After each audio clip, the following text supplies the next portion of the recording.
I was a pretty good student. I ended up going to Duke University, graduated in 1991. Then I decided I wanted to try the big city, so I moved to Atlanta.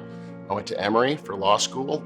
And after getting out of law school, I started working at a small defense medical malpractice boutique firm. We represented doctors and hospitals in malpractice cases and did that for 7 years. So 3 years in Atlanta at law school and then 7 years practicing. Met my wife, who was a Georgia girl, but she was game for moving home to Virginia, where she'd gone to school. In 2001, we moved back here to Richmond. So when I started practicing, I was a defense lawyer and defended doctors and hospitals in malpractice cases. And I can remember distinctly, there was a case that we worked on. It involved an injury to a child who'd been a victim of medical malpractice. And this little boy could not have been more innocent. He could not have been more deserving.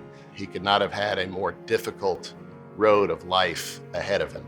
And it was all because of the mistake of a careless doctor that had committed malpractice on him, who was my client. And I had a job to do. I had to defend my client, and I did it to the best of my ability. But in the back of my head, I said, I would feel much better if I were representing this little boy and his family. And that's what I decided I wanted to do with my career.